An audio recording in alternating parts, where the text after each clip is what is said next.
네. 이제 그럼 김종호에 대한 이 소문들은 왜 어떻게 만들어졌을까를 따져봅시다. 그러니까 이거는 좀 생각해 봅시다. 그러니까 이 최남선이나 뭐 이런 양반들이 막 의도적으로 뭔가 왜곡하려고 했던 건 아니에요. 그러니까 좀 잘 설명해 보고 싶은 욕망이 있어요, 사실은. 더 잘 설명하고 더 사람들한테 더 교훈을 많이 주고 싶은 욕망이 있는 거죠. 이제 그런데 너무 부족하니까 근거는 부족하고 그래서 뭐 이제 이야기를 좀 더 하다 보니까 본인은 맞다고 생각했겠죠 이게. 그러니까 그걸 설명하다 보니까 이제 이런 결과를 만들었을 텐데 근데 왜 갑자기 김정은이 주목했을까부터 생각을 해봅시다. 왜 뭐 그전에도 유명하긴 했대는데 그냥 지도 잘 만드는 사람, 지도 정말 잘 만드는구나 이런 사람이었다는 거죠. 근데 이것에 굉장히 주목하고 그 아까도 신문에도 봤지만 신문이 정말 일면 톱이었어요. 일면에 사설이 있는 위치에 딱 자리 잡은 겁니다. 고산자를 회고함이라는 논설은 그 일면 톱 기사로 이틀 연속으로 이렇게 실은 거니까 왜 이렇게 관심을 가졌을까라고 한다면 첫 번째는 문화유산에 대해서 사람들이 되게 관심이 많았어요. 지식인들 특히나 왜 문화유산에 관심이 많았을까? 그건 자 식민지가 됐잖아요. 이게 식민지가 됐고 일본의 식민지가 됐다는 현실 자체는 부정할 수가 없습니다. 근데 그렇다면 우리의 역량, 우리 민족이 독립할 수 있는 길은 어디 있을까? 어디서 우리 독립의 가능성을 찾을까? 과거의 민족의 문화유산, 역사적 문화유산 이런 것에서 이제 가능성을 찾으려고 합니다. 그 중에서도요, 이게 관심을 많이 가지는 게 보면 금속활자, 그다음에 뭐 고려 청자, 그리고 고구려 벽화 또는 거북선 이런 데 되게 관심이 많아요. 그러니까 뭐냐면 기술적 능력, 과학적 능력 이런 걸 확인할 수 있는 것에 아주 관심을 많이 가집니다. 대동여 지도는 지리학이면서 동시에 이걸 과학이라고 그러니까 지리학이면서 측량의 기술, 과학 기술하고 연결시킬 수 있는 거죠. 그러니까 여기 아주 관심을 많이 가지게 된 겁니다.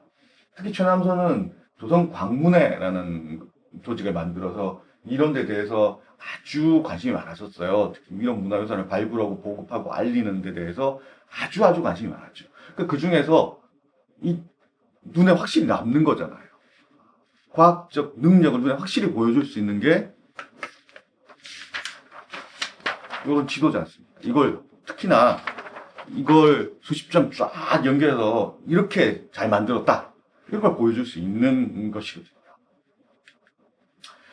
자, 그런데 또 하나는 문화유산에 관심은 많은데 또 하나는 그런데 나라가 망했죠.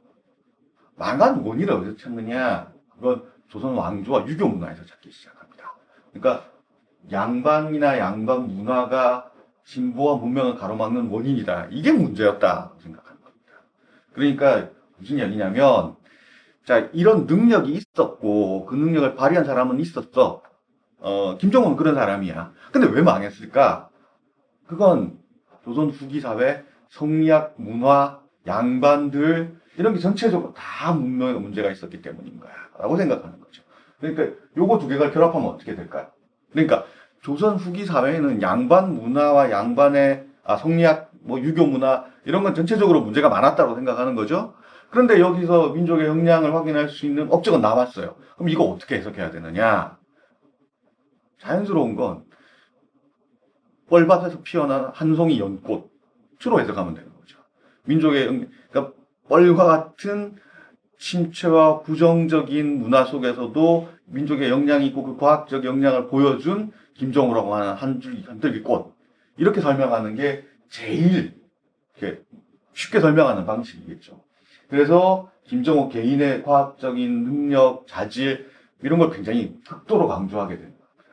특히 이건 이런 과학적인 영웅이 필요했던 거죠, 사실은. 그러니까 민족의 역량을 한 몸에 탁 보여주는 영웅. 그러니까 이순신 장군도 이 무렵에는요, 그러니까 일제 시기에는 우리는 요즘 보면 이순신 장군 과학자라고 잘 안 합니다, 그죠? 보통 이제 그 장군과 군사적인 능력 이런 걸 강조하잖아요. 근데 재밌게도 이 무렵에 이순신 장군은 거북선 발명가로 더 유명해요. 막 거북선이 잠수함이었다는 막 헛소문 만들어내고 막 그러거든요. 근데 이순신 사실 거북선은 아이디어고죠. 아이디어고 그걸 잘 활용한 거지. 또 거북선 없었으면 이순신 장군이 못 이겼을까? 그것 다른 문제잖아요. 근데 그걸 강조하는 것처럼 그 과학 영웅을 만들고 싶었던 거죠. 굉장히 뛰어난. 그리고 그 과학 영웅, 이 김정호의 모델이 됐던 건 이노타다 타카라는 사람입니다. 이 이노타다 타카는 되게 독특한 인물입니다. 굉장히 가난한 집에서 태어나서 50세까지는 진짜 열심히 돈 벌고요. 나이 50부터 공부를 하기 시작합니다. 지도를 공부하고 싶었던 거 아니에요. 지도학을 공부하고, 그래서 56살부터 일본 전역을 돌아다니면서, 이, 일본 지도를, 이 사람이 만든 지도입니다. 지도의 일부인데요.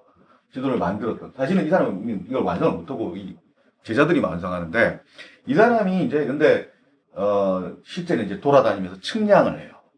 이 사람의 측량은 당연히 혼자 한 게 아니죠. 제자들 데리고 공동 작업을 하는 거고요. 그리고 이 사람의 측량 작업 중에 중요한 건 뭐냐면 고생을 많이 했다 뭐 이런 게 당시에 에조치, 그러니까 홋카이도, 지금의 홋카이도 지방은 일본의 사실 본격적인 영토가 된 지 얼마 되지도 않았고 정말 정보가 부족한 땅이었거든요. 거기를 직접 다닌 겁니다. 그래서 이제 측량을 한 건데, 자, 이걸 더 극적으로 만들어주고 싶었어요. 만들어주고 싶었다기보다 더 극적으로 만들어버린 거죠. 이야기를 만드는 과정에서. 그래서 훨씬 더 열악하고 고독한 환경 속에서 위대한 업적을 혼자 이룬 것으로 설명하게 되니까 갑자기 혼자는 전국을 답사하는 이 이야기가, 이 전설이 하나 만들어지는 거죠. 새로운 이야기를. 자, 그래서 이제 이게 뭐 어떤 결과를 초래하느냐. 그러니까 김정호를 과학 영웅으로 만들면 만들수록 조선 후기 사회는 더 암담해지는 겁니다. 더 무지몽매한 사회가 되는 역설적인 결과를 초래하게 되는 것이죠. 자, 요거 더 불을 붙인 게 뭐냐면, 이거 이제 위인전으로 만들면서. 그러니까, 고산자를 회함이라는 글은 되게 뭐 두 편 정도고요. 김정호 이렇게 했다라는 짧게 소설하는 건데, 이걸 이제 위인전으로 만들면, 어린이 위인전, 특히나, 그러니까 이거 어린 위인전에서는 사실 그, 위인의 옛날 이야기라는 게, 사실 이렇게 다 100% 믿을 수 있는 이야기는 아닌 경우가 많아요. 이를테면 뭐, 유명한 뉴턴의 사과 이야기, 별 근거 없습니다. 위대한 과학적 업적이라는 게, 갑자기 뭐 보고 갑자기 아이디어가 팍 떠오르고 그렇게 만들어지는 건 아니에요. 반복적인 고뇌와 고민과 연구와 실험 끝에 만들어 도출되는 결론인 거지. 그게 사과가 떨어지는 뭐, 아하, 물이 끓는 거 무슨 기간, 아하, 그렇지는 않아요. 사실. 그건 이야기를, 관찰이 중요하다는 교훈을 위해서 만들어낸 이야기에 가깝습니다. 그와 마찬가지로 이제 김정호의 어린 시절 이야기도 아까 그 고산자를 회고함이라는 글을 토대로 여러분들이 이제 이 어린 시절 이야기를 만들기 시작을 합니다. 좀 이제 그럴싸해 보이는. 그러니까 아까도 이야기했잖아요. 어디서 태어난지도 모르는데 어린 시절 이야기, 이게 이제 창작이 되기 시작하죠. 그래서 어린 시절에서 뭐 홀로 특별히 지도를 관심이 많았는데 지도가 보니까 다 엉터리더라, 이런 이야기 만드는 거예요. 그런 이야기는 사실 천남선은 하지도 않았던 이야기들이 막 들어오기 시작합니다.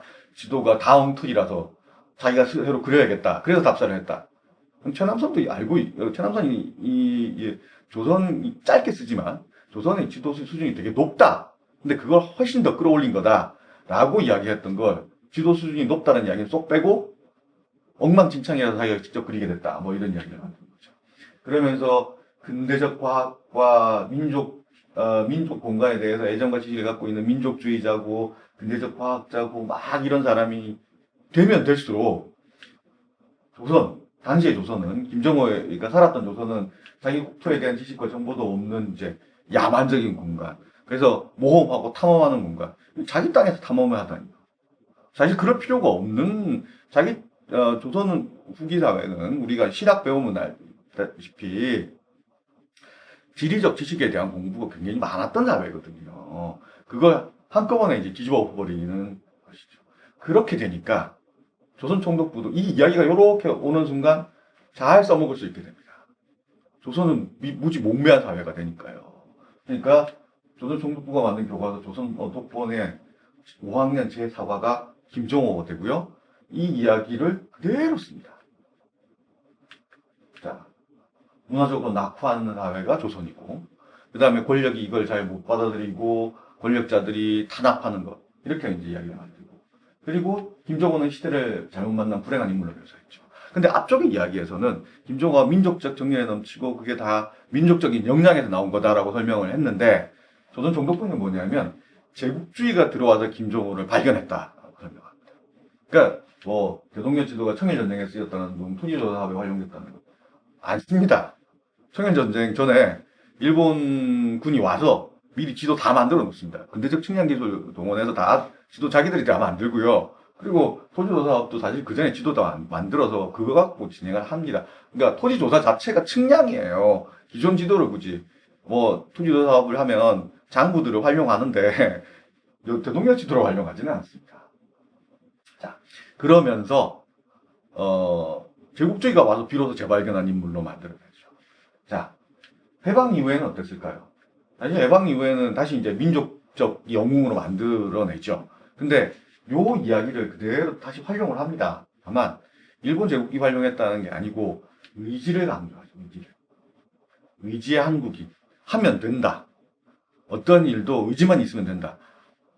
의지만 있다고 다 되는 건 아닙니다. 그러니까 사실 굉장히 요 이야기가 되게 실제 김정은과 달라지는 게, 실제 김정은은 굉장히 합리적 추론을 통해서 지도를 만들었던 것 같아요. 그러니까 정보들을 다 분석해보고 다른 정보가 있으면 그 중에 가장 합리적인 정보들로 배치를 했던 것 같습니다.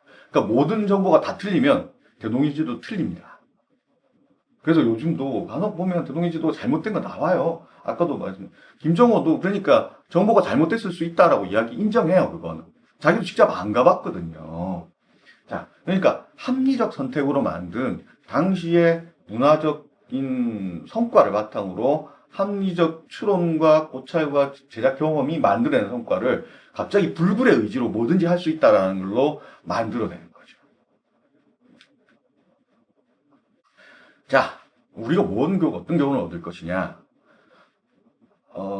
물론 굉장히 위대한 인물이 갑자기 돌출적으로 업적을 만들어내는 경우도 있습니다만, 우리가 역사를 공부해보면 대부분의 역사적 성과 업적들은 그 사회 전체의 것입니다. 혼자서 달랑 뭐 이렇게 만들어내는 경우는 거의 없어요.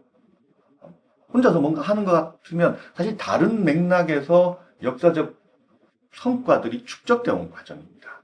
그래서 아이작 뉴턴은 이건 원래 이 사람이 뭐 한 말은 아니고 여러분들이 막 비슷한 말들을 했다고 하는데요. 이 사람 이제 굉장히 물리학에서 굉장한 업적을 만들어냈잖아요. 근데 자기가 했던 걸 이렇게 평가했답니다. 내가 더 멀리 보았다면 이는 거인들의 어깨 위에 올라와 있기 때문이다. 거인들의 어깨, 그러니까 앞에 선악들이 만들어 놓은, 앞에 선배들이 만들어 놓은 학문적 업적과 성과 위에서 내가 이런 걸 할 수 있었다라고. 자, 정리를 하자면 문화유산은 이렇게 개인의 창작일 수 있어요. 근데 그건 한 시대의 문화적 사회적 성취거나 산물이라는 거죠.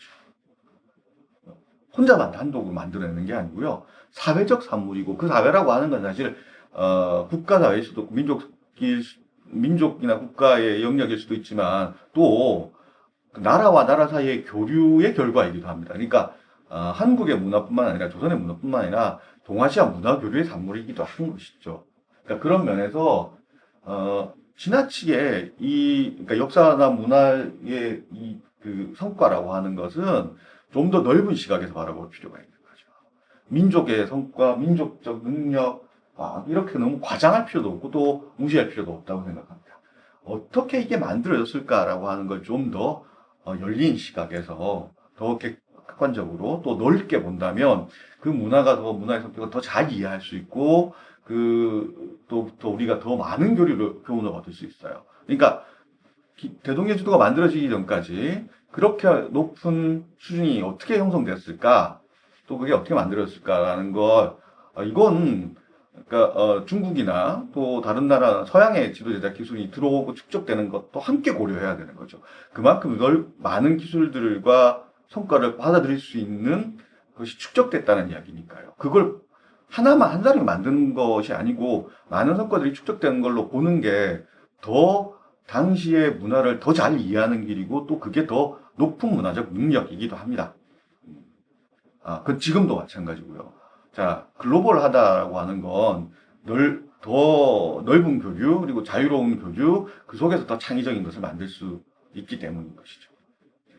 우리는 한 사람의 한 걸음보다 여러 사람들이, 한 사람이 퀄리티 뛰어나는 것보다 여러 사람들이 같이 가는 것이 더 훌륭한 업적이고, 그건 교류와 소통이 얼마나 중요한가를 또 인정하는 것이기도 합니다.